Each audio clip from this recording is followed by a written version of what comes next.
When people use the word common sense, what they mean is uncommon sense, because the standard human condition is ignorance and stupidity. It really is. The standard human condition is a lot of miscognition. You can improve your own life by eliminating your miscognitions. You know, the economy sometimes booms and sometimes it doesn't.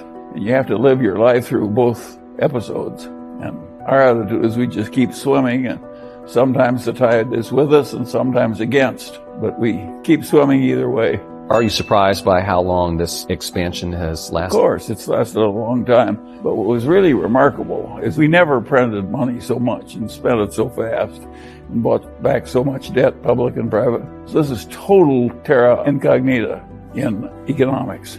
And nobody knew for sure how it was going to work. Of course it was risky, but it worked. I don't think they had much else that would work. They weren't set up to do stimulus. Too much controversy, democratic inertia, various guys.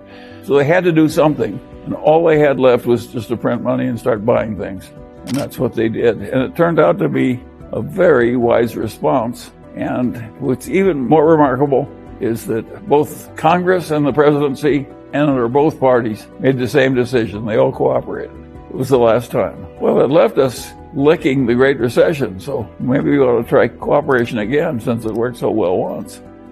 If you're a politician in a democracy, of course you want people to print money and spend it. And of course it's not a good idea. The best example, probably in the whole world, is Singapore, which has zero debt and never prints money and spends it, and is one of the most successful places on earth. I wish we were like that, but there's only one Singapore. Well, some people now say that federal debt is not a problem at all. Well, if you believe that, you believe in the tooth fairy, because then we don't have to have any more taxes ever. We'll just print money and live happily ever after. It obviously won't work. There comes a point when printing money is counterproductive. Are we at that point? Are you concerned? No, I don't think we are at that point, but nobody knew where the point was going to come, and we don't know now. None of these people who are so pompously sure of things, because we all want reassurance, and so they provide it. Nobody really knows how much of this is too much. It happened by accident. We were in desperate trouble. We were on the eve of a Great Recession that could have been a Great Depression, and then followed by the rise of people like Adolf Hitler and so on and so on. So we faced a real catastrophe. The only weapon they had with this huge was to print money and spend it. And they did it. And they drove interest rates down to zero, or real interest rates. Well, of course, that lifted asset values for the people who were already rich. Nobody was trying to make the rich richer. It just was an accidental byproduct of a correct governmental decision made on a bipartisan basis. And since it was a weird byproduct that occurred in a weird time, it will go away by itself in due course. I can't think of a single example in my whole life where keeping it simple has worked against us. We've made mistakes, but they weren't because we kept it simple. We're trying to find intelligent things to do with a torrent of surplus cash. And we've always had a torrent of surplus cash. And we're always looking for intelligent things to do with it. And if we find things that are intelligent to do, we do it. And if we don't find anything, we let the cash build up. What the hell is wrong with that? You know, the game in our kind of life is being able to recognize a good idea when you rarely get it, and rarely is presented to you. And I think that's something you have to prepare for over a long period. What is the old saying? That opportunity comes to the prepared mind. And I don't think you can teach people in 2 minutes how to have a prepared mind, but that's the game. Things we learned 40 years ago, though, will help in recognizing the next big idea. And on opportunity cost, going back to that, the current freshman economics text, which is sweeping the country, has right in practically the first page, and it says all intelligent people should think primarily in terms of opportunity cost. And that's obviously correct, but it's very hard to teach business based on opportunity cost. It's much easier to teach the capital assets pricing model, where you can just punch in numbers and out come numbers. And therefore, people teach what is easy to teach instead of what is correct to teach. It reminds me of Einstein's famous saying. He says, everything should be made as simple as possible, but no more simple. Write that down. Actually, I tend to be a follower of Confucius. And I think this room is full of Confucian values. If the first law of Confucianism is filial piety, particularly toward elderly males, you can see why I like that system.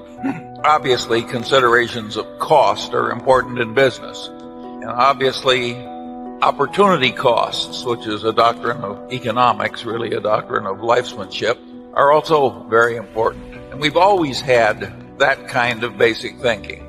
Of course, capital isn't free. And of course, you can figure cost of capital when you're borrowing money, or at least you can figure cost of loans. But the theorists had to develop some theory for what equity cost. And there they just went bonkers.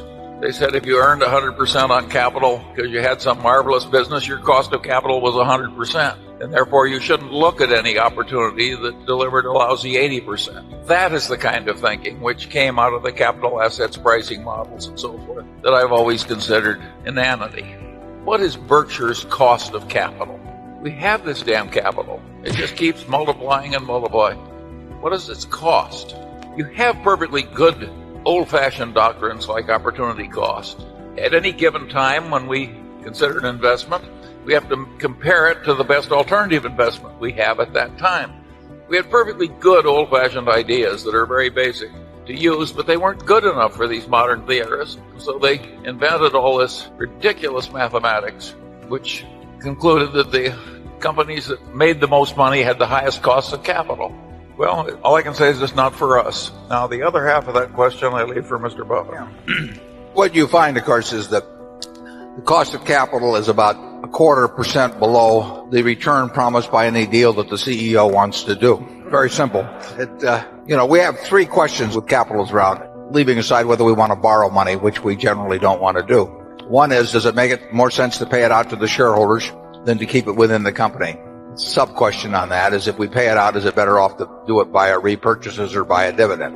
The test for whether we pay it out in dividends is, can we create more than $1 of value within the company with that dollar than paying it out? And you never know the answer to that, but so far the answer is, judged by results, is yes, we can. And we think that prospectively we can, but that's a hope on our part, and it's justified to some extent by past history, but it's not a certainty.